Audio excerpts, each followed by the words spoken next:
Bonjour Jocelyne et bienvenue sur ce sommet dédié à l'instruction en famille. Bonjour. Je suis très contente de t'accueillir dans mon modeste chez moi pour ce projet et pour défendre l'IEF. On se connaît parce qu'on est modératrices toutes les deux sur le groupe Motif 4 sur Facebook. Et tu as répondu à mon appel à témoignage parce que tu es une ancienne de chez Ancienne Famille. Ouais, 14 ans. Ça en fait des années d'IEF. Ouais. Bravo pour ça parce que c'est un beau record.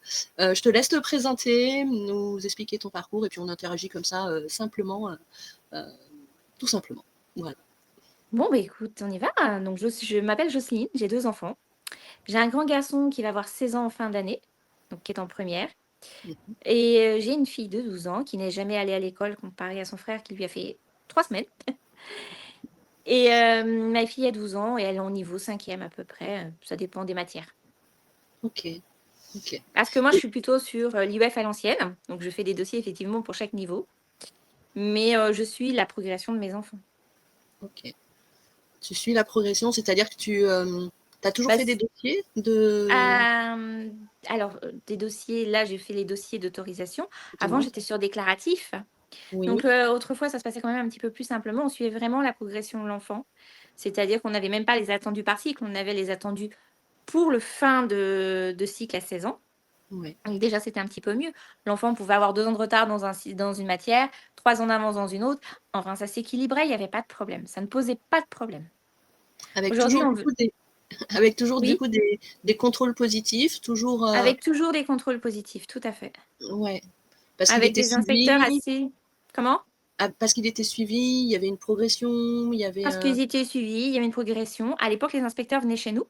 Donc, Ouais, comme toi, j'ai beaucoup de matériel derrière. Donc, c'est vrai que quand ils venaient, ils voyaient que l'enfant avait de quoi travailler, ouais, de effectivement. quoi s'ouvrir l'esprit, beaucoup de livres, beaucoup de choses à leur disposition. Ils voyaient très bien que ça fonctionnait, qu'il y avait derrière d'autres...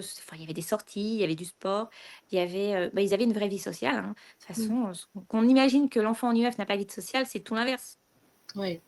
Et c'est souvent ce qu'on reproche un petit peu à l'UF et les préjugés qu'on reçoit souvent, c'est ils sont enfermés à la maison alors que après chaque pratique est différente. Mais je pense que c'est en fait tout l'inverse, c'est qu'ils vivent dans la société avec des activités diverses et variées et multiples du coup parce qu'ils ont le temps pour ça. Oui, oui, ils ont plein de... Effectivement, ils ont le temps parce qu'au final, un enfant seul apprend beaucoup plus vite que dans une classe. Hein, quand on sait que pour en CP, une maîtresse va accorder 4 minutes 34 à un enfant par jour pour lire, ce qui est ridicule en soi, nous, on va y consacrer une demi-heure, 1 heure tous les jours et qu'effectivement, il va acquérir la lecture beaucoup plus vite. Ouais. Et selon son propre rythme. Selon son propre rythme, selon ses envies et selon des méthodes différentes, parce que c'est pareil, chaque enfant étant différent. Moi, j'ai fait des choses qui, des fois, qui fonctionnaient avec l'un et qui fonctionnaient pas avec l'autre. Oui, exactement.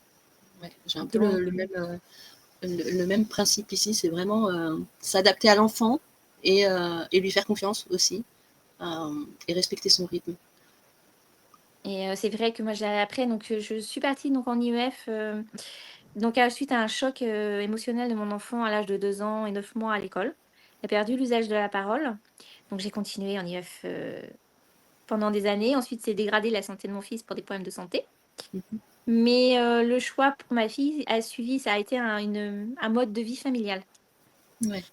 Donc, ce qui n'empêche pas d'avoir aussi une vie personnelle, professionnelle pour les parents, parce que là, il y a beaucoup de choses pour le retrait du déclaratif et les dossiers d'autorisation, donc soi-disant pour raisons sectaires, pour des raisons qui ne sont pas valables. Et on a eu aussi, j'ai eu le droit de faire une interview avec une députée du clan macroniste qui nous a dit mais vous les femmes, vous n'avez pas de carrière, vous faites rien, vous ne pensez pas à vous.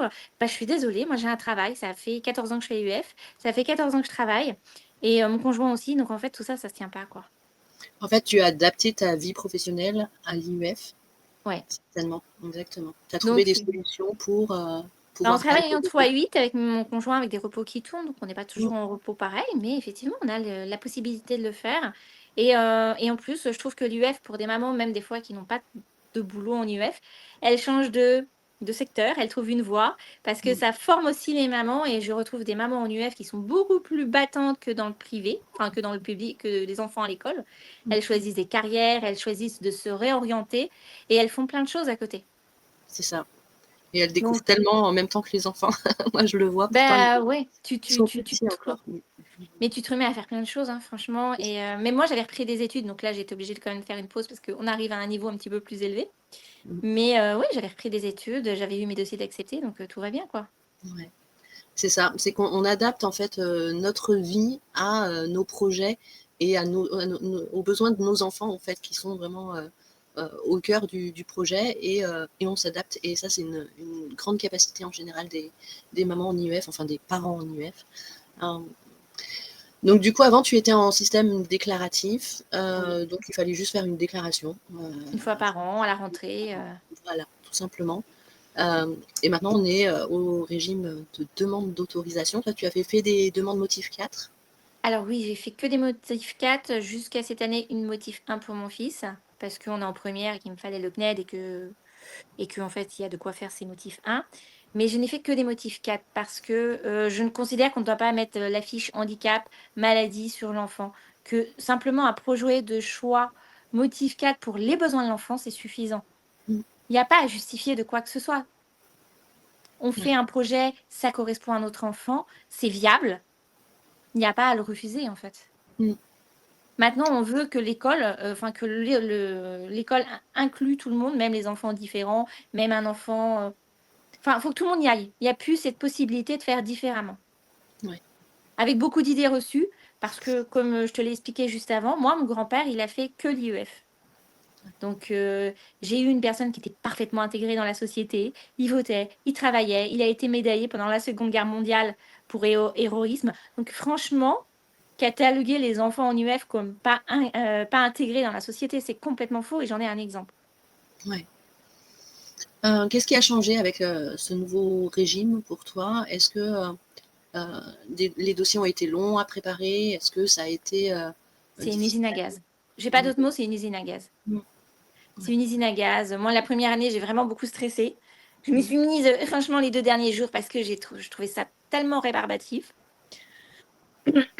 C'est déjà, il faut prévoir le programme qu'on va faire.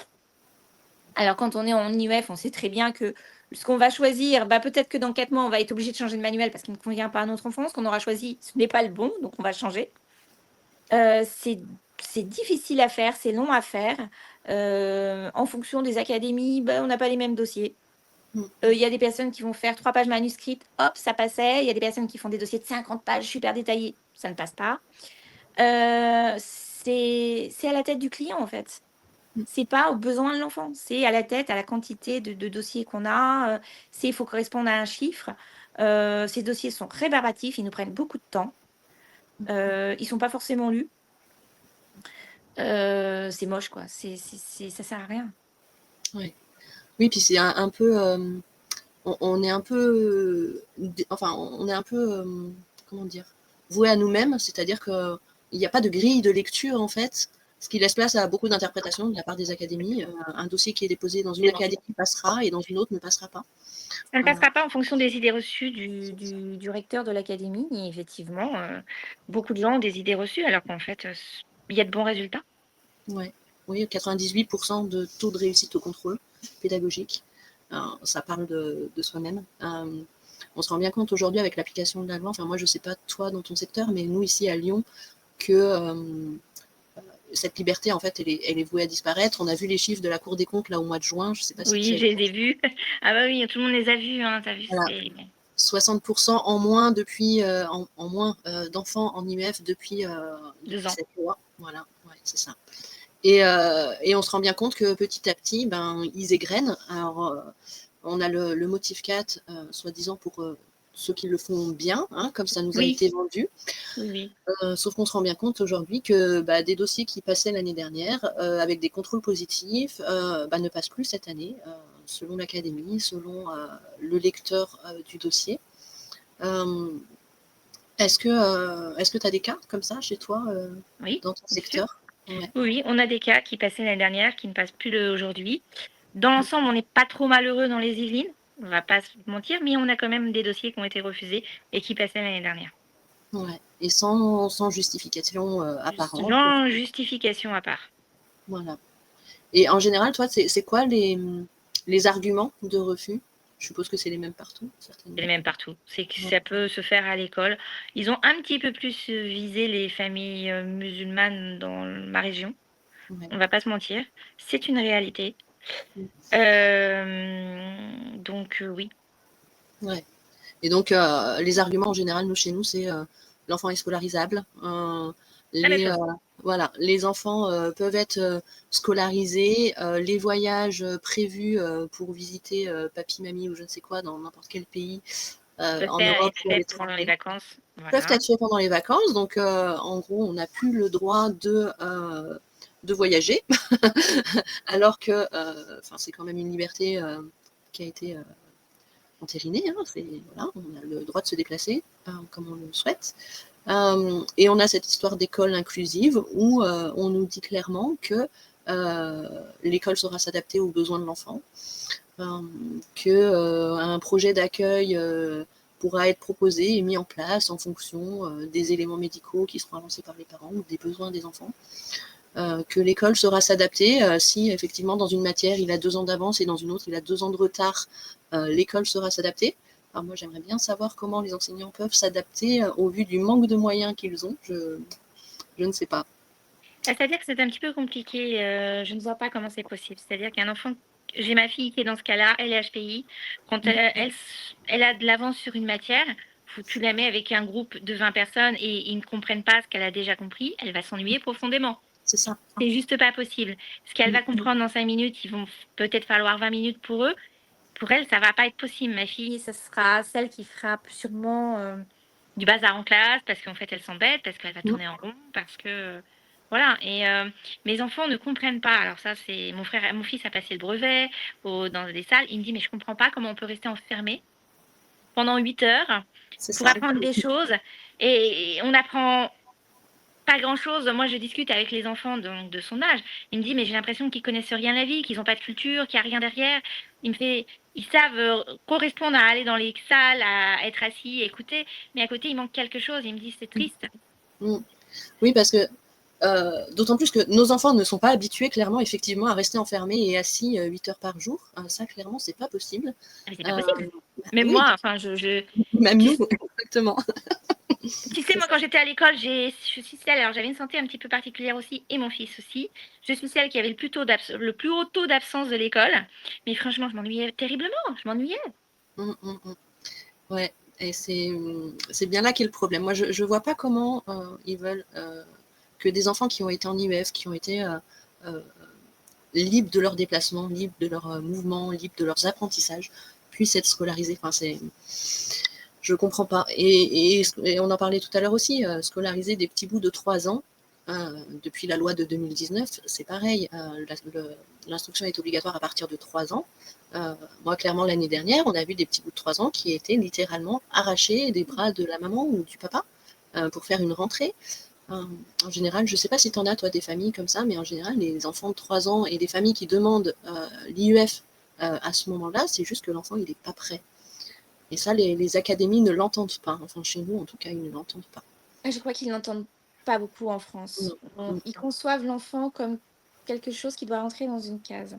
Ils veulent, enfin pour moi, c'est à mon sens, l'importance dans la famille et de grandir en sécurité est d'une importance primordiale. On le sait, il y a des études qui sont faites partout dans le monde. Plein de pays le savent. On est les seuls à ne pas écouter ces conseils en France. Au Japon, l'enfant reste avec sa maman très très longtemps parce qu'ils savent que c'est primordial. Dans d'autres pays, c'est pareil. Il n'y a qu'en France où on fait ce genre de choses. Et on est très fiers de s'en vanter, mais il n'y a pas de quoi s'en vanter. C'est sûr. C'est sûr. Les enfants ont besoin de grandir en sécurité et de ne pas développer du stress très tôt. Aujourd'hui, on a donc des enfants à 17-18 ans qui ont le plus gros taux sous antidépresseurs parce que ces enfants sont déjà stressés. Oui. Bah, ils ont été déjà stressés. Et puis, quel intérêt de scolariser un enfant de 3 ans dans la douleur, en fait? Quelle image ça lui renvoie? Quel intérêt pour lui d'être forcé à être séparé de ses parents, en fait? C'est hyper nuisible, en fait, pour son développement, pour sa sécurité, pour sa confiance en lui, pour sa confiance en ses parents. Enfin, Ouais, c'est des choses qui sont douloureuses et on le sait aujourd'hui avec les neurosciences, on le sait, effectivement que tous ces traumatismes, ont des conséquences, à court terme, mais aussi à long terme. Donc, pour moi, enfin, comme beaucoup de choses en France, c'est fait pour que les femmes travaillent, que Mmh. les femmes aient un taux de rentabilité, que les familles consomment. Je vais pas mentir, hein, plus les gens travaillent, plus les gens consomment. Des choses qui ne sont pas forcément utiles. Euh, je ne suis pas allée à l'école toute petite, en petite classe non plus. J'y suis rentrée en grande section de maternelle. Je savais déjà lire, je savais déjà écrire. Quand je suis arrivée en grande section de maternelle, je me suis dit, mon Dieu, mais qu'est-ce que je fais là? Mmh. Qu'est-ce que je fais là? Et j'ai compris que j'allais m'ennuyer pendant des années. Et ça a Et été le cas. ça a été le cas, ouais. Franchement, j'ai rencontré des professeurs très bien, ça, je vais pas dire le contraire. Il y a des gens très bien qui travaillent à l'éducation nationale, mais ça ne correspond pas à chaque personnalité, ça ne correspond pas à chaque personne. Et quand on a les moyens et la possibilité pour les parents de faire différemment, puisque ça correspondait à la sensibilité de l'enfant, aux Mmh. besoins de l'enfant, c'était très bien de pouvoir le faire. De dépendre de cette autorisation, c'est juste en fait retirer l'autorité parentale aux parents. Aux parents. Mmh. Ouais, je suis d'accord avec ça. Je suis d'accord avec ça. C'est, dire aux parents qu'ils doivent avoir une autorisation pour, éduquer, pour instruire leur enfant. Mais ça marche pour tout, hein. Quand tu vois dans les écoles aujourd'hui que quand l'enfant est malade, il faut amener un certificat médical. Oui, mais tel parent, mon enfant a 40, mon enfant a 38, je vois très bien qu'il ne peut pas être en cours. Oui. Par contre, il faut aller voir un médecin. Donc, on est dans un pays où j'ai l'impression que tout marche à l'envers. Tout marche à l'envers. On fait trop de consommation d'actes médicales, on fait trop de choses. En fait, je ne sais pas vers quelle chose on tend, mais pas en tout cas, c'est pas dans le bon côté. Retirer cette autorisation était la pire chose qu'on puisse faire. Parce que de toute manière, l'école n'a pas les moyens d'intégrer des enfants avec des particularités, Mmh. avec des sensibilités, ou des enfants qui n'ont pas envie d'y être. Mmh. Il y a des enfants qui n'ont pas envie d'être à l'école. Et c'est pas parce qu'ils n'ont pas envie d'être à l'école qu'ils ne vont pas apprendre des choses, qu'ils ne vont pas être productifs avec leurs parents. Au contraire. Au contraire, ça fera des gens, j'en ai l'exemple avec mon grand-père, ça fait des gens hyper intégrés dans la société, hyper travailleurs. Moi j'ai des retours, j'ai 14 ans d'IEF. Mmh. Il y a quelques années, une maman, sa fille, elle s'est lancée dans les centres équestres pour s'occuper des chevaux. La personne qui l'a pris en apprentissage, elle a dit à la maman: «Je n'ai jamais rencontré un enfant de 14-15 ans qui soit aussi, comment dire? Intègre dans son travail, aussi sérieux. Je peux partir en week-end et laisser les clés du haras à cet apprenti. Je sais que mes chevaux seront bien traités». Ouais. Donc en fait, Parce que on a ouais. des enfants qui sont passionnés, quand ils choisissent quelque chose, ils savent pourquoi ils le choisissent et en fait, on a de très bons retours après. Ouais. Parce qu'ils se sont construits, en fait. Ils se sont construits dans Exactement. un cadre, bienveillant, à l'écoute, respectueux et et enfin, toi, je sais pas, mais au niveau, enfin, la crise d'adolescence, tout ça, il y en a pas eu, finalement. Moi, j'en ai pas eu. Voilà. C'est des petits trucs légers, hein, des trucs comme chaque parent, c'est moi je ou oui mais ou non, mais alors, des choses classiques. Mais Mmh. franchement, j'en ai pas. J'en ai Mmh. pas. J'ai des enfants qui sont capables de se faire à manger, qui montent une mayonnaise, qui lancent un lave-vaisselle, qui bon, mais il veut fixer quelque chose dans sa chambre, il prend la perceuse, il fait des trous, il installe son matériel sur le mur. Enfin voilà. Ouais. Je n'ai Beaucoup pas du tout. d'autonomie. J'ai pas d'enfants qui font des crises d'adolescence. C'est des crises vraiment mineures. J'ai une petite fille de 12 ans qui, quand elle choisit de s'habiller, elle voit la mode, hein, mais elle choisit ce qu'elle aime. Elle me dit: «Mais moi, je m'en moque de la mode. Je choisis ce que j'ai envie de mettre». Exactement. Donc elle fait ses propres choix, elle a pas la pression du groupe et même quand elle va dans un groupe, alors, puisqu'on fréquente aussi des enfants qui vont à l'école, elle a exactement, le bon retour, la bonne répartie, elle se laisse absolument pas du tout influencer ou manipuler donc voilà. Ouais.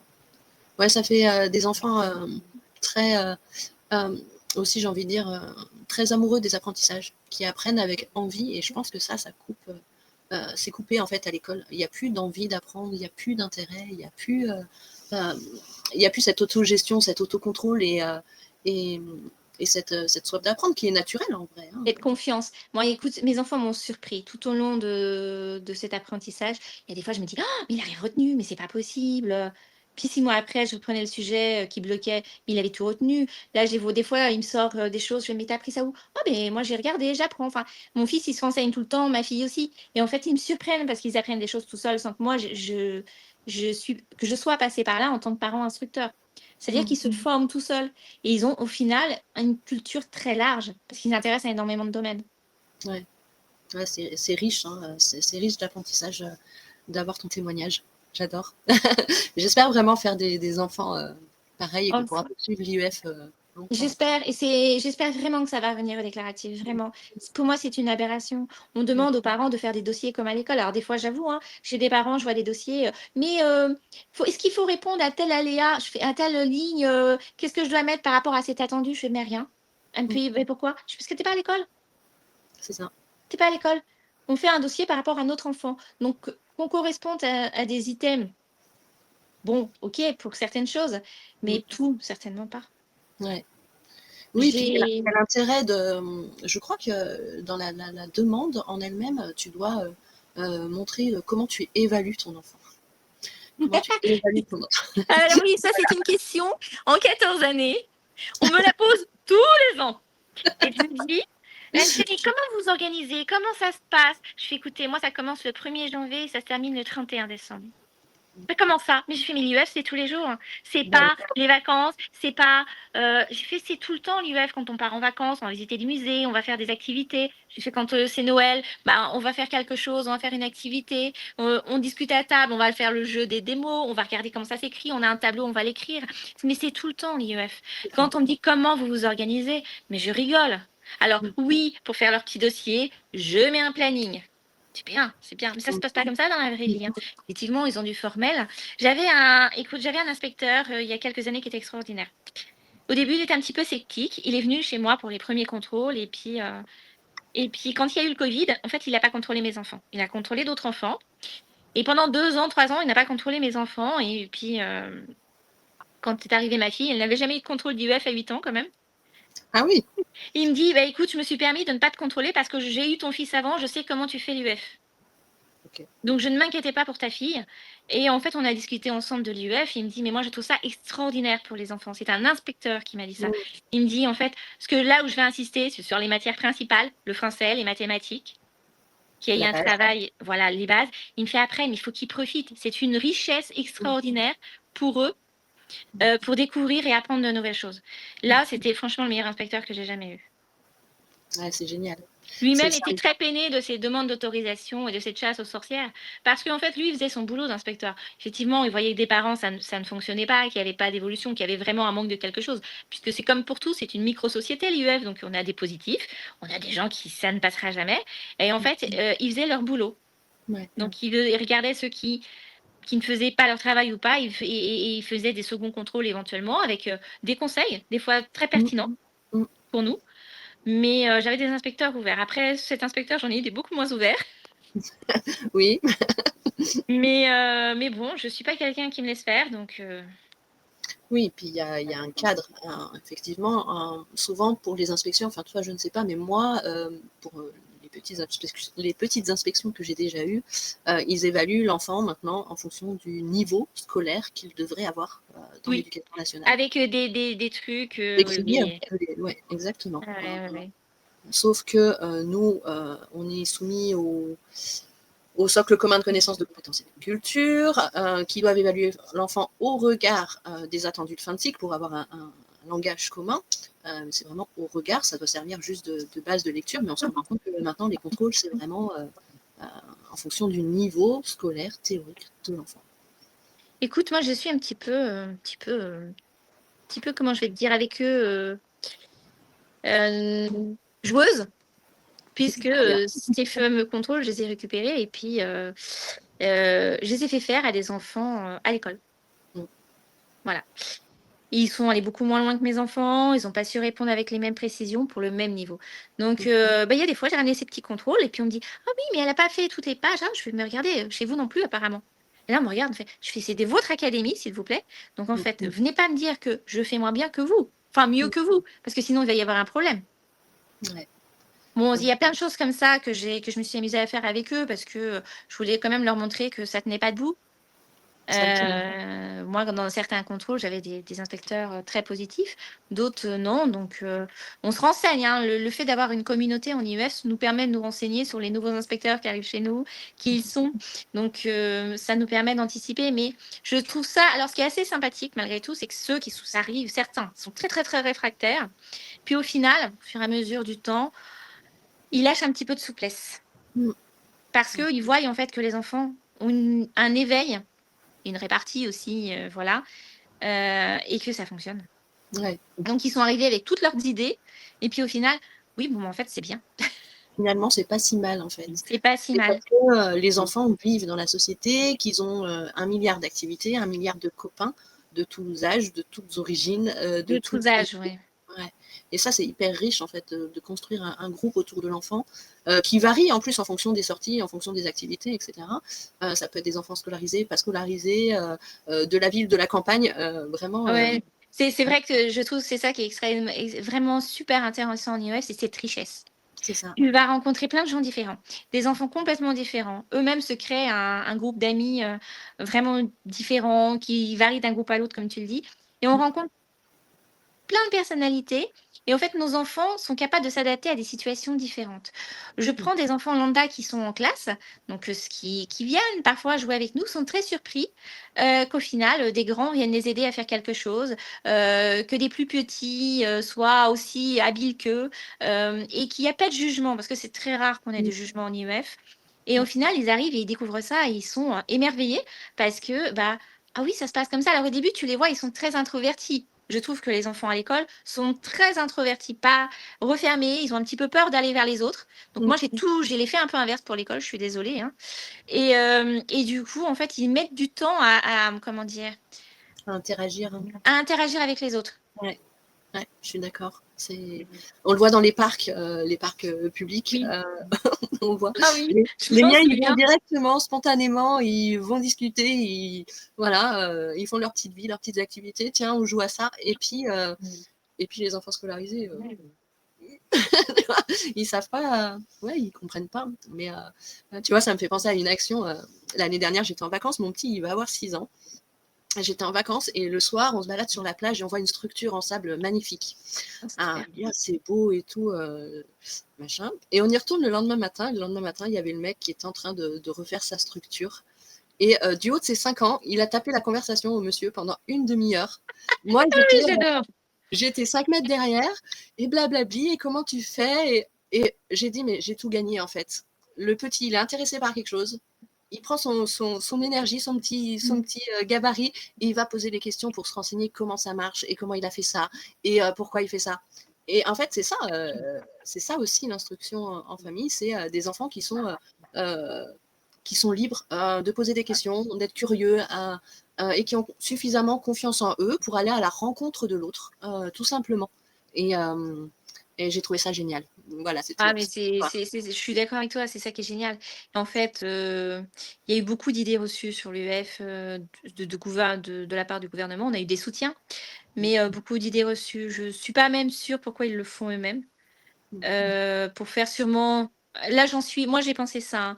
Pour moi, c'était pour faire comment dire, un plan politique, une affiche politique. Ah, j'ai fait quelque chose et voyez ce que j'ai fait. Mais en fait, tu ne connaissais pas, donc tu as fait quelque chose pour quoi? Pour faire du flanc politique, pour faire du chiffre, pour faire un truc médiatique et passer à la télé. Mais franchement, c'était ça, quoi. Et c'est ce que je dis, je ne comprends pas le fonctionnement de l'éducation nationale à ce niveau-là. On a les profs les plus mal payés d'Europe, on a les classes les plus surchargées d'Europe et on a les résultats qui se cassent la figure. Et moi, j'ai ma cousine qui est directrice d'école. Elle me dit, mais moi, on me demande de faire des programmes à des petites sections de maternelle. Elle me fait, mais ils n'ont pas besoin de ça. Non. Elle me dit, éveil à l'art. Elle me fait, mais ils s'en moquent, les enfants à cet âge-là. Oui, complètement. Et elles me disent, mais tu verrais ce qu'on me demande de faire. Je trouve ça ridicule. Ouais, c'est qu'ils ont mis de l'administratif et du langage et tout un tas de normes où je pense que même eux, en fait, ils sont perdus dans leur. Tu as vu les nouveaux programmes de 2025, là, ça a plus ni queue ni tête, en fait. C'est découpé non plus par cycle, mais par niveau. et du coup, bah, ça raccourcit encore les cas, ça restreint encore la diversité, la liberté pédagogique. Vraiment, ça encadre tellement, en fait. Et quand tu vois des refus pour petites sections en IEF, tu te dis, mais quoi, la maman, elle n'a pas mis assez de gommettes dans le truc, il n'y a pas assez de paillettes. C'est ridicule, je veux dire. Tu vois Moi, ce que quand je je veux vois dire? des refus dans les contrôles négatifs, parce que moi, ils s'amusent à autoriser les dossiers, mais ils font des contrôles négatifs à côté. Oui, mais ça, on en a tellement. Oui, mais l'enfant, il ne connaît pas de comptine. Bah, ils s'en moquent des comptines, le petit, en fait. Moi, mes enfants, ils ont toujours détesté les comptines. Ils détestaient de lire ou d'apprendre des poésies par cœur. Jamais je leur ai fait faire. Je ne vais pas mentir. Pourtant, les enfants, aujourd'hui, ils lisent des poésies. Bizarre, hein?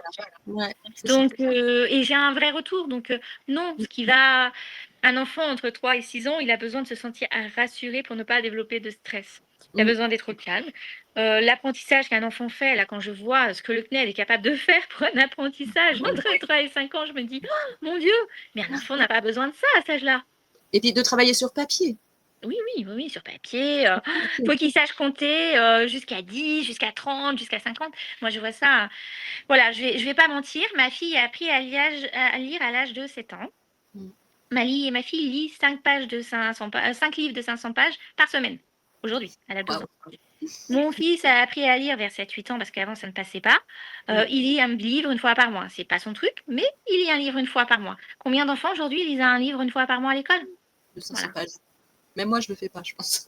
Voilà. Donc, et il y a des choses qu'ils n'ont pas appris sur le moment, ils les ont appris plus tard. Et ma fille n'aime pas écrire. Ah, mais votre fille n'aime pas écrire, c'est pas normal. Oui, bah, mon fils n'écrivait pas très vite. Aujourd'hui, il écrit très vite, je ne m'inquiète pas. Mais c'est pas normal, elle aime pas écrire. Je sais pas grave, elle apprend plein de choses. Ouais. Et là, aujourd'hui, en fait, elle écrit un livre avec sa copine en IEF. Elle se contacte sur tablette et elles écrivent un livre. Voilà. Trop bien. Donc, elles aiment pas écrire. Oui, bah écoutez, je m'inquiète pas. Effectivement, je n'avais pas de raison de m'inquiéter. Non, c'est ça. Moi, tu sais ce qu'on m'a dit à mon contrôle pour ma grande de 8 ans cette année. On m'a dit, pareil, elle n'écrit pas assez vite. Alors, il faut chronométrer, il faut lui faire une dictée, il faut chronométrer chaque ligne qu'elle écrit. Mon Dieu. Enfin, ça n'a pas de sens. Ta ligne, elle ne va pas être la même, ça ne va pas être la même phrase chaque jour, avec des difficultés qui sont variables. Béante. Pourquoi faire? Je n'ai toujours pas compris. Mais bon, voilà, c'est le système éducation. En fait, ce qu'il faudrait, c'est qu'ils viennent. Oui, c'est normé parce qu'effectivement, c'est ce que j'explique. Ce que pour eux, un enfant apprend à lire en 4 minutes 34 en CP. Nous, non. Il va pas écrire. Chaque maîtresse, elle peut se consacrer à ça en CP à chaque enfant pour une matière. Bah oui, nous, on lui consacre pas 4 minutes 34 en CP, quoi. Non, bon Dieu. Voilà, c'est pas de lundi à vendredi, ça arrête, comme je dis, ça part du 1er janvier au 31 décembre. Et tu m'as fait référence au contrôle tout à l'heure. On me dit, mais comment vous contrôlez le savoir de vos enfants? Bah, si c'est pas quelque chose, bah, sur le moment, même si on est à table, bah, on prend le livre et puis on lui rappelle le comment du pourquoi, on en discute. S'il va faire une activité de dessin, il ne sait plus écrire un mot parce qu'il fait un dessin, des bandes dessinées avec des bulles, il connaît plus la règle, on la revoit en passant. Voilà, c'est ça l'IEF. Ouais, exactement. Et un enfant, ça ne s'arrête pas d'apprendre au 4 juillet. Clairement, un enfant, ça apprend tout le temps et dans n'importe quelle situation. Enfin, c'est ça qui est. Pourquoi limiter, dire bon, ben, on fait cours le lundi de 9h à 16h et pas le mercredi et pas le week-end? Mais non, en fait. Les week-ends, ils sont quand même actifs, les enfants. Donc, du moment où ils sont actifs, où ils vont visiter quelque chose, ils font une sortie, ils font n'importe quoi, ils jouent dehors même, ils apprennent, clairement. L'empathie, je trouve que les enfants en UF ont une grande empathie. Ils observent, ils discutent, ils analysent différemment, ils ont une sensibilité vraiment bien développée qui leur permet d'avoir un super imaginaire. L'imaginaire pour l'enfant, c'est primordial. Développer cet imaginaire, tu vois, quand on a eu le Covid, on voyait les enfants qui étaient avec leurs parents enfermés chez eux dans des livres, hyper stressés. C'était un stress pour eux. Moi, le jour où il y a eu le Covid, j'ai fait allez, on ferme tout, c'est terminé, on ne travaille plus rien. C'était le confinement, vous vous amusez. Donc mes enfants sont partis dans le jardin avec des tentes, en train de se faire une vie à la sauvage. Enfin, ils étaient super bien. Ils n'ont pas vécu le Covid comme tout le monde. Ouais. Bon, moi, personnellement aussi, j'ai la chance d'avoir un extérieur. Et au moment du Covid aussi, et heureusement, parce que ceux qui étaient en appart, ça devait être compliqué, effectivement. Mais Covid ou pas Covid, moi j'ai envie de dire, un enfant apprend naturellement et spontanément. En fait, il faut juste apprendre à le suivre, apprendre à lui faire confiance et à déconstruire aussi Ah oui, cette école. apprendre différemment, c'est clair, c'est le mot. Ouais, c'est ça. Se dire qu'il n'y a pas que l'école qui est source d'apprentissage, il y a tout le reste et il y a beaucoup de choses autour. Il y a vraiment beaucoup de choses. Et c'est... Non, je recommencerai, hein. Franchement, si c'était à refaire, je recommencerai sans hésiter. Tu vois, je reste toujours active dans l'IEF parce que j'espère vraiment qu'on reviendra au déclaratif. Ouais, ça évolue et ça. Moi, ce que je constate aussi, c'est qu'on demande de plus en plus un UF un peu professionnalisé, tu vois, avec voilà, des dossiers, des Bah, les machins. dossiers, c'est ça, hein, c'est professionnalisé. Je vois des parents qui se prennent la tête, qui sont là, mais oui, je vais pas arriver à faire ci, je vais pas arriver à faire ça. Je fais, ouh, stop. Faites les dossiers, c'est très bien. Maintenant, après, faites votre IEF. Ouais, ah, c'est le plus important. C'est faire son IEF. Parce qu'un IEF, moi, je vois des parents qui sont devenus, alors qui étaient très, très comme toi et moi, on vit notre IEF, on le vivait bien. Et puis là, avec les dossiers, ils sont devenus, faut que mes enfants soient performants, faut qu'ils soient les meilleurs, faut qu'ils aient que 2 ans d'avance, faut que je montre qu'en IEF, c'est ça. Non, c'est pas ça l'IEF. Alors, très bien, si l'enfant est heureux, je trouve ça génial. Maintenant, si l'enfant n'est pas heureux, c'est pas ça l'IEF. Non. C'est prendre le temps aussi de vivre avec ses enfants, c'est prendre le temps de les laisser grandir. Oui, c'est ça. Mais enfin, ça correspond un petit peu à cette stress et cette angoisse qu'il y a. Il y a l'angoisse des contrôles où les parents doivent être informés un mois avant et du coup ils sont dans le stress pendant un mois, voire plus. Il y a ce stress des dossiers, des projets éducatifs pour la demande d'autorisation. Et finalement, c'est un IEF qui met les parents sous pression, qui met les familles sous pression, qui met les enfants sous pression, avec cette épée de Damoclès au-dessus de la tête toutes les années en se disant à quelle sauce on va être mangé, est-ce que ça va être mon tour ou pas. C'est un peu... c'est plus... C'est ça. Moi, je t'avoue que cette année, c'est ça. Je fais, est-ce que je vais passer? Est-ce que ça va être mon tour? C'est exactement les questions que je me suis posées. Est-ce que ça va être moi cette année? Ouais, c'est ça. Ah, on En, sait sach- que... en sachant qu'on fait des tests aujourd'hui sur nos enfants. Moi, j'avoue, j'ai fait des tests il y a 2 ans. Mm. Je les aurais jamais fait peut-être. Je vais pas te mentir, même si l'école me les réclamait. Enfin, les inspecteurs. Je les ai fait à cause de ces dossiers. Combien de parents ont fait ces tests pour ces bons dieux de dossiers? Excuse-moi, j'ai pas d'autres mots. Un TDA, un HPI, un Asperger. Bon, alors j'ai découvert des choses, hein. Ma fille, il y avait une vision bilatérale inversée, tu vois. Bon, en faisant ses tests, je comprends pourquoi elle aime pas écrire. Mais on fait ces tests alors qu'à la base, on ne devrait même pas les faire, puisque on voit quelles sont les difficultés de nos enfants, donc on s'est adapté à ces difficultés. Moi, effectivement, quand on a fait les tests, ils m'ont dit ah oui, mais vos enfants, ils ont des difficultés, enfin mon fils, mais il me fait il sait parfaitement s'organiser et faire face à ces difficultés. Oui, bien sûr. C'est ça. Mais je fais les tests parce qu'en fait, j'ai pas le choix. Et qu'on donne des outils en fait à nos enfants, qu'on s'adapte à eux, qu'on leur donne des outils et qu'on leur apprend à trouver eux-mêmes leurs outils pour compenser une difficulté, pour compenser un trouble. C'est exactement ça. Et on adapte toute la pédagogie, toutes les ressources, tout ce qu'on peut leur amener. En fait, le but, c'est pas de mettre nos enfants en échec, au contraire. C'est de leur permettre de trouver leur chemin, leur voie, et qu'importe l'étiquette qu'on aura pu mettre sur eux. Effectivement, moi aussi, j'ai fait passer des tests, etc. Et ben, ça amène quoi? Ça amène juste des étiquettes, en fait. Le travail, on le connaissait déjà.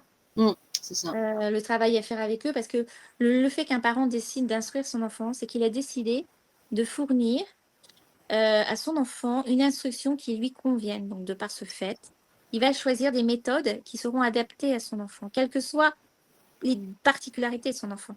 Oui, exactement. Et en fait, aujourd'hui, voilà, on va donc parler de trous dans la sécurité sociale, de médecins, parce qu'il faut faire valider par un neuropédiatre, par un psychologue, enfin par un psychiatre, ces fameux tests. Oui.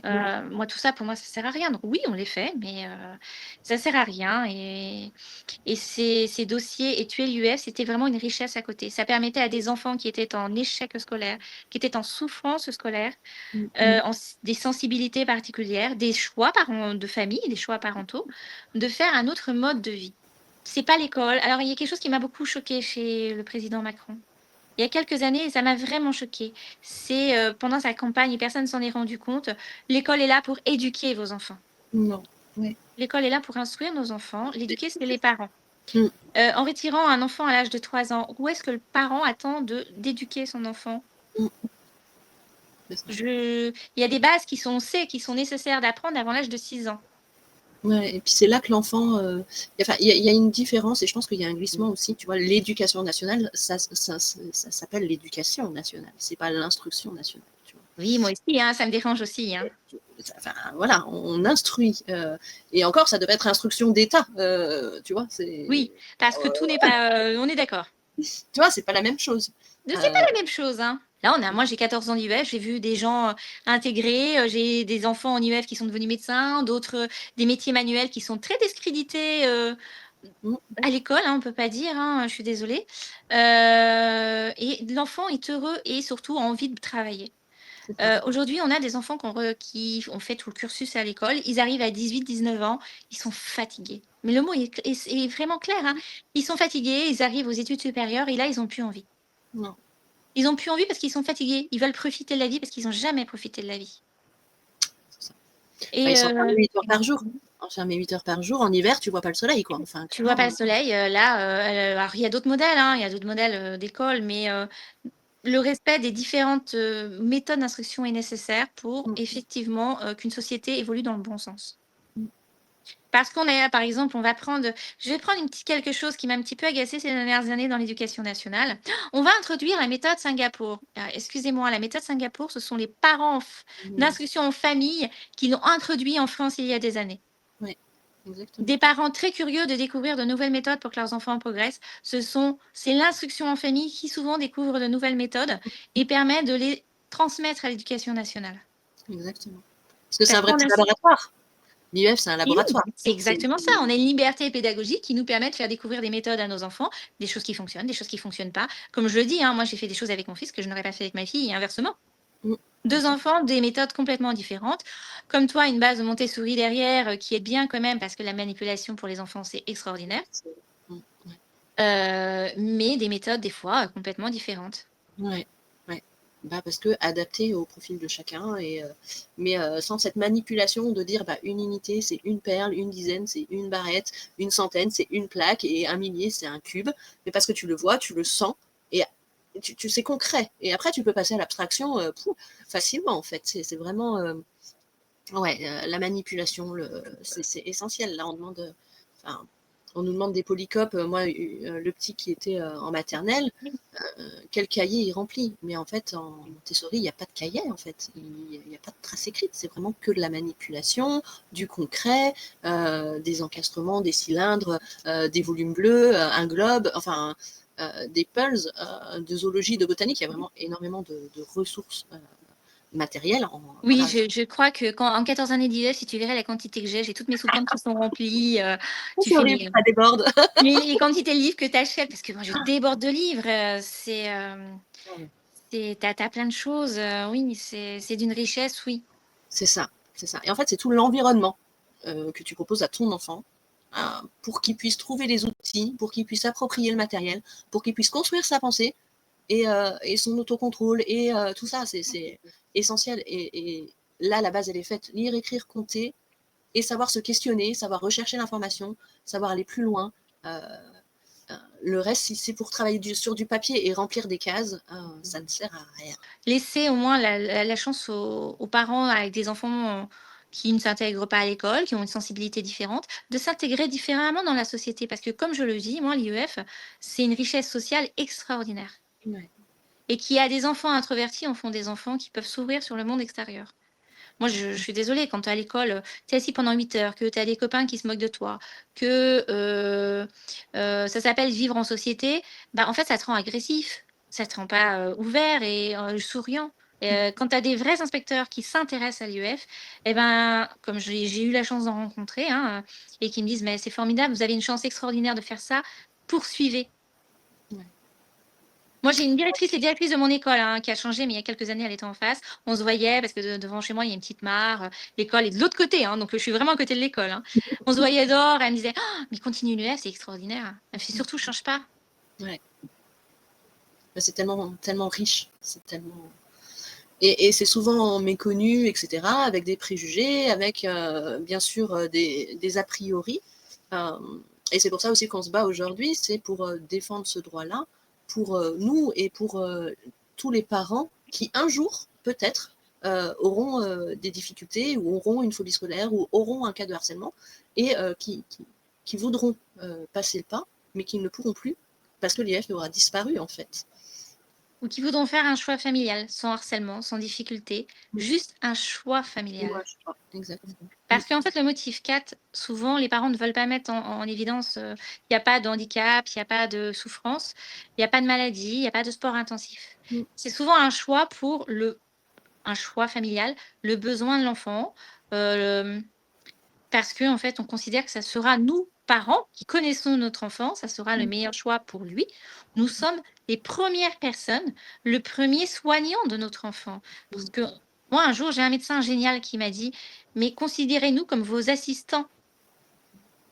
Parce que le premier soignant de votre enfant, c'est vous. Donc écoutez-vous, vous d'abord, nous sommes que vos assistants. Ce médecin, je l'ai regardé avec des yeux d'amour, franchement, je me suis dit, mon Dieu, il y en a enfin un qui a compris que le rôle des parents est primordial.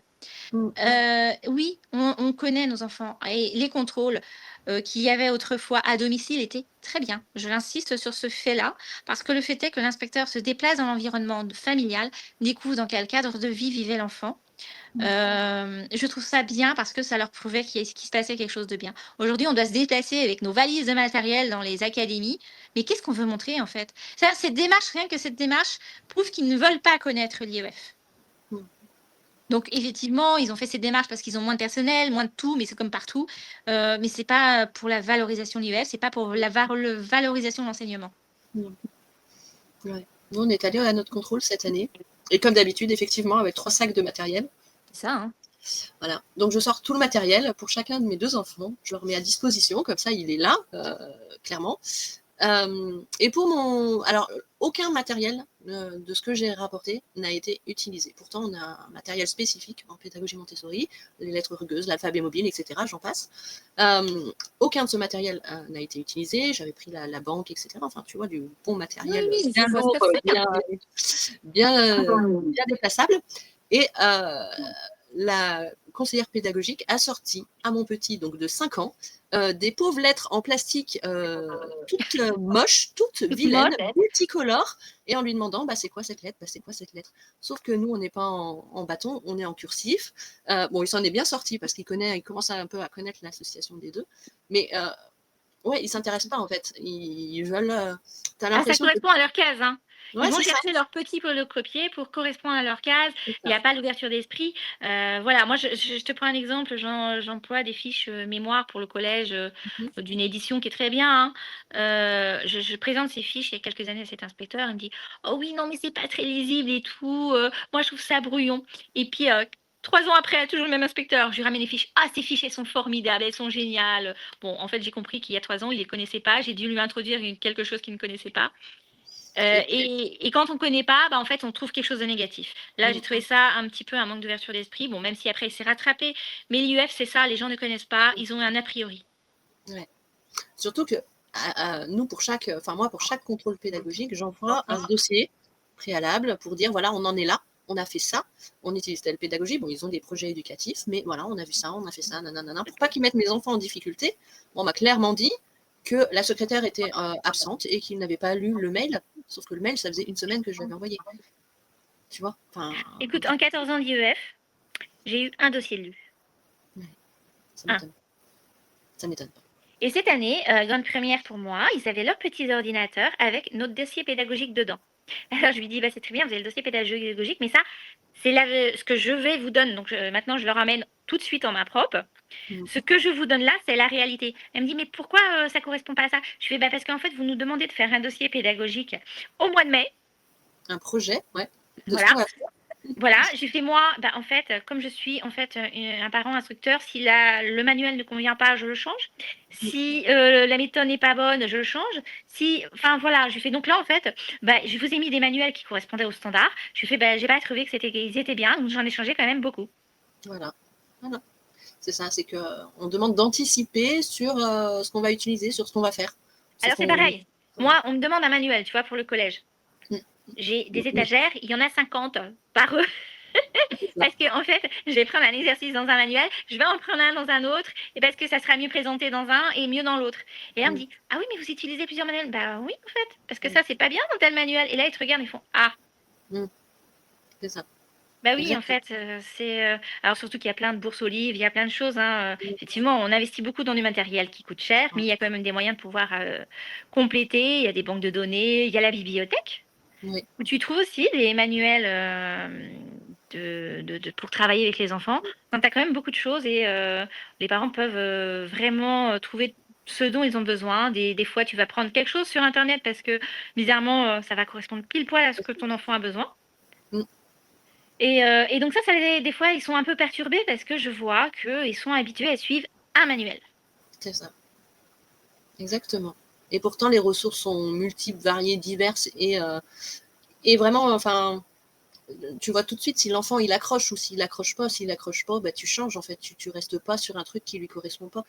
Et c'est tout, c'est tout l'intérêt en fait. C'est vraiment de prendre ce qui correspond à l'enfant au moment donné, à un moment donné, et dire bah, on prend ça plutôt que ça. Et ça rentre mieux comme ça, bah ok, go. Et si ça va pas, on change. Et on a la structure. Enfin, toi, je sais pas comment tu fonctionnes. On a la structure pour dire bon, bah, on doit voir grosso modo Telle ça, et ça, telle ça. notion, voilà, Voilà. effectivement. Et en fait, tu vas choisir le manuel en fonction de la notion. Ça peut être sur le moment J, en fonction de la fatigue de l'enfant. Tu trouves certains instituteurs et certains professeurs qui sont comme ça. Je m'en souviens, tu en trouves encore. Mais pour le coup, les inspecteurs qui ont été aussi un jour enseignants, je les trouve très éloignés du cadre. Donc tu vois qu'en fait, et là, quand mon fils s'est mis avec d'autres enfants, il me dit, mais en fait, je m'en sors super bien. Mais oui, moi j'avais pas de doute et en fait, tu vois qu'ils savent de quoi ils sont capables. Ils me disent: «Non, mais j'ai pas besoin d'aller à l'école pour savoir de quoi je suis capable. Je sais de quoi je suis capable». C'est ça. Il n'y a pas besoin d'évaluation, il n'y a pas besoin de contrôle, il n'y a pas besoin Non. de cocher des cases, en fait. C'est ça le problème. Non, tu vois bien qu'en plus les enfants réussissent au brevet, hein, sans contrôle continu parce que, bon, tu peux le passer avec le CNED en contrôle continu, mais beaucoup d'enfants le passent sans contrôle continu. Il y a de très bons résultats. Les enfants ont leur brevet. J'avoue que mon fils, quand il dit à ses camarades, en sport: «Bah, moi je passe sans contrôle continu», ils sont là terrorisés: «Oh, mais tu arrives à l'avoir?» Bah oui, oui, en fait, Oui, et puis le bac, c'est pareil. Hein. Il y en a un cette année, bah, je crois, dans le 71, donc Dijon, qui est en IEF et qui a passé son bac et qui l'a obtenu à 15 ans. oui, ah oui. Voilà. Et chaque année, il y en a, en fait. C'est pas parce qu'on n'est pas à l'école qu'on n'apprend pas, au contraire. Non, non, non, non, voilà, j'espère vraiment alors, pour le coup, je vais pas me cacher, hein, moi je vais vraiment faire des choix, pour l'IEF. Quand je vote, je veux vraiment faire des choix pour l'IEF, pour le pays parce que je trouve que cette, liberté pédagogique est fondamentale pour notre pays. Ouais. Bah, Mmh. c'est une richesse et c'est le droit de chaque parent, en fait. Là, on a enlevé des libertés aux parents, hein, clairement. Euh, et ouais, c'est inquiétant quand même. C'est inquiétant en sachant que ces parents qui sont instructeurs, moi, je leur tire mon chapeau parce qu'en fait, ils relèvent leurs manches pour leurs enfants. Ils ne veulent pas laisser leurs enfants en difficulté. Ils ne veulent pas laisser leurs enfants inactifs dans la vie. On a des enfants intégrés, on a des parents qui se sont formés, on a des parents qui choisissent une nouvelle voie professionnelle ou une nouvelle carrière. C'est des parents, en fait, qui ne sont pas à la charge de la société. Ouais, c'est ça. C'est Et tu vois, toi, regarde, tu as fait toutes les formations Montessori, tu pourras continuer à instruire après, aider, faire d'autres choses. On a cette volonté de toujours apprendre, de continuer à apprendre. Je trouve que c'est enrichissant. Combien de parents aujourd'hui, oublient ce que c'est d'éduquer et d'instruire ses enfants? On les dépose à l'école, on les reprend à la sortie, on vérifie pas ou on vérifie les devoirs, tout dépend des parents. Sous le stress, sous la difficulté. Et au final, est-ce qu'on vérifie vraiment leur acquisition? Pas vraiment, puisque quand tu vois que 25% arrivent au collège sans savoir lire, sans savoir compter, c'est quand même impressionnant. ouais, ouais. Ah bah, ça pose des questions, ça, c'est sûr. Ça, c'est sûr. Et c'est pas avec, bah, à l'époque, donc il y a 2 ou 3 ans, 64 000, je crois, enfants en IEF. 74 000, 74 000. 74 000, voilà. Mm. C'est pas la majorité. On est 0,4 ou 0,3%. 0,2%. Voilà, bah voilà, en tout cas, tu es encore plus précise que moi, c'est super, j'ai pas ma fiche. Mais Non, oui, mais on est c'est ce que je 0,2%. disais, on est une goutte d'eau dans l'océan, ils se sont attaqués à la goutte d'eau dans l'océan, Bah, alors c'est que la tellement goutte plus d'eau, facile. elle n'était pas là en fait, elle était ailleurs. C'est ça. Et en fait, ça a satisfait quoi? Excuse-moi, des fonctionnaires dans l'éducation nationale qui avaient des a priori, Mmh. beaucoup d'idées reçues.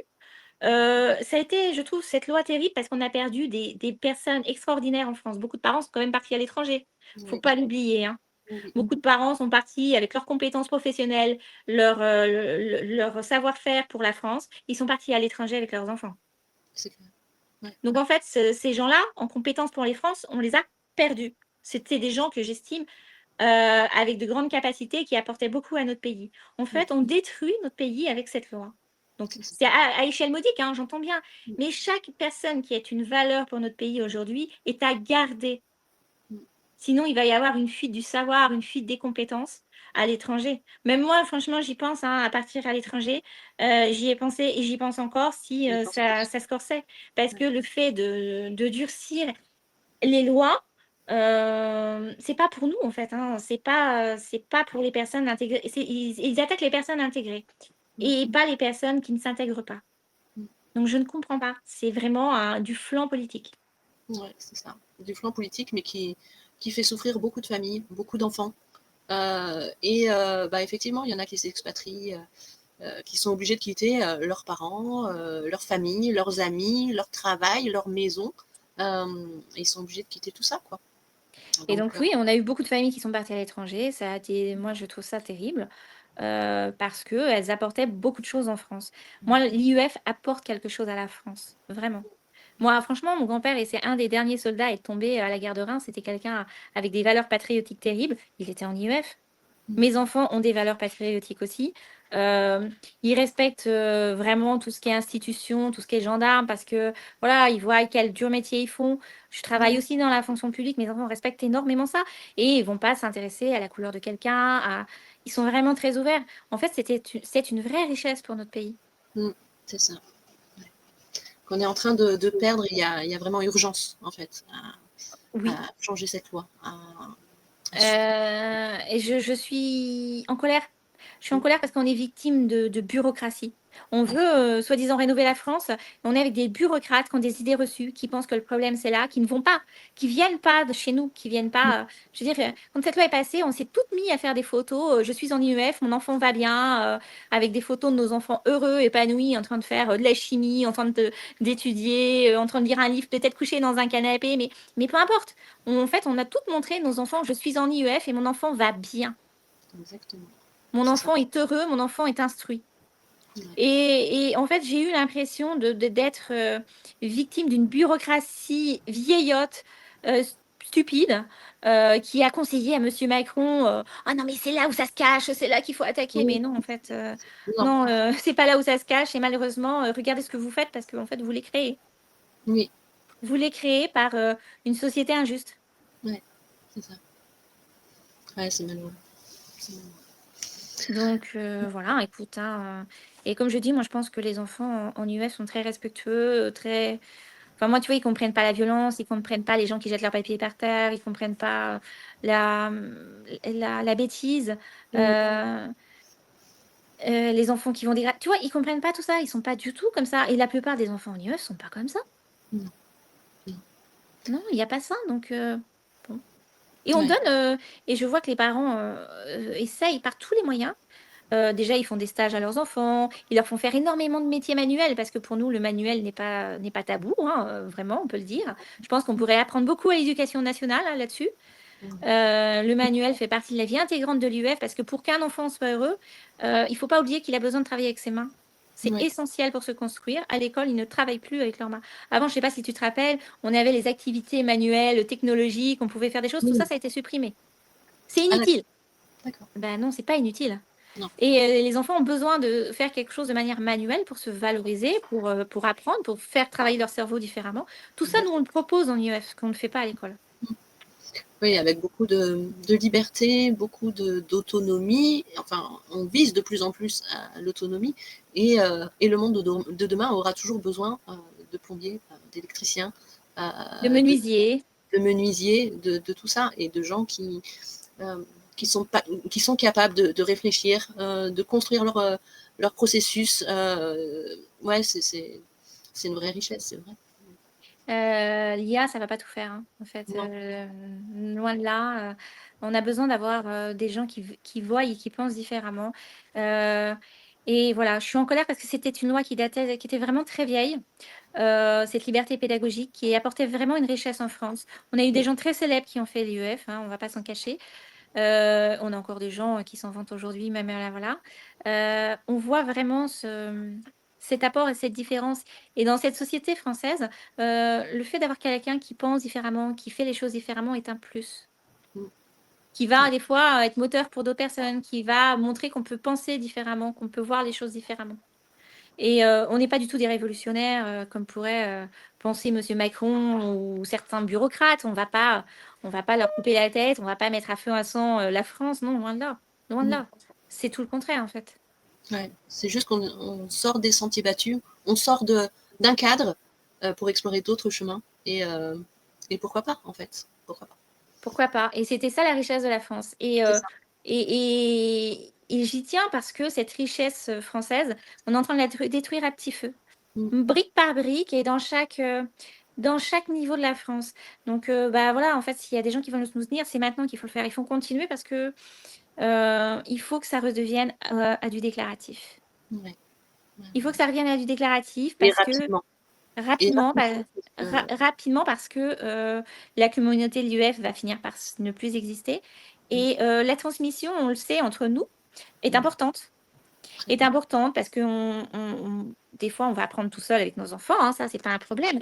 Mais des fois, mais effectivement, on parle entre nous, on se dit, bah, moi, j'y arrive pas à ça, mais comment ça se fait, mais comment je peux faire et en fait, on se transmet des choses, on se transmet des fois des manuels, comme la méthode Singapour, hein, qu'on a introduit en France, et qui est bien pour les enfants. Mm. Ouais. C'est toute une. En fait, il y en a beaucoup. Toi, je ne sais pas si tu as eu des cas, mais il y en a beaucoup qui arrêtent l'IEF parce que justement, il n'y a plus cette énergie, cette dynamique de groupe parce que beaucoup ont arrêté. Tu Oui, vois, je confirme. ouais, tu vois, nous en Je local, il y a confirme. 5 ans en arrière, on était 45 à se retrouver en forêt. Là, on n'est plus que 5.